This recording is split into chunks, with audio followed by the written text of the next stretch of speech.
Coincidence. The Obama administration is denying that a $400 million cash payment to Iran as 4 detained Americans were being freed was in fact ransom. That is exactly what Republicans and other administration critics allege after an unusual delivery of a cargo plane full of euros and Swiss francs to Tehran. Here to sort it all out for us, Chief Washington Correspondent James Rosen is live at the State Department tonight. Good evening, James. Brett, good evening. Senior officials here at the State Department said today they were aware back in January of how bad the optics looked in this case, but they went ahead anyway because they needed, as they put it, to get creative about how to deal with a hostile foreign government like the Islamic regime.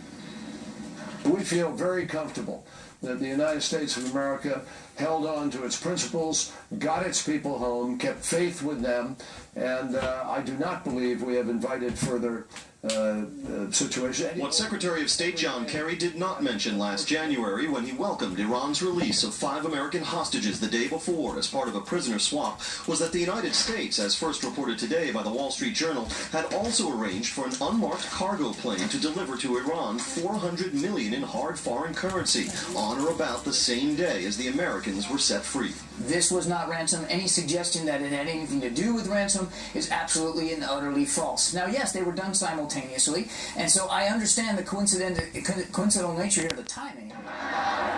The $400 million U.S. officials said was the amount the Shah of Iran had paid the U.S. in the late 1970s for an arms purchase just prior to the Islamic Revolution, after which Iran seized 52 American hostages and the U.S. froze Iranian assets here.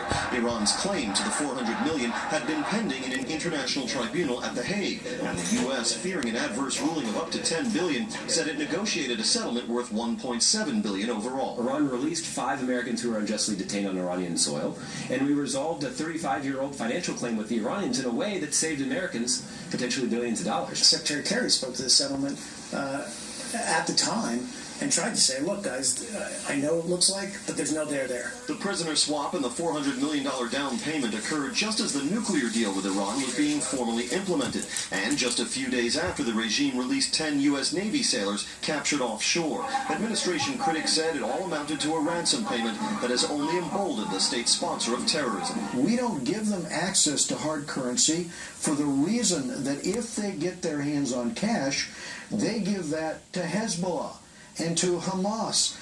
Aides to Secretary of State Kerry may feel there's nothing left to be said about all this, but the Republican chairman of the House Oversight Committee, Congressman Jason Chaffetz of Utah, disagrees. He wrote to Kerry today demanding all the documents relating to this transaction and also that Secretary of State Kerry himself appear before the committee to answer more questions about it. Brett? James Rosen at the State Department. James, thank you. Let's go deeper into this Iran situation with Kansas Republican Congressman Mike Pompeo. He's a member of the House Intelligence Committee.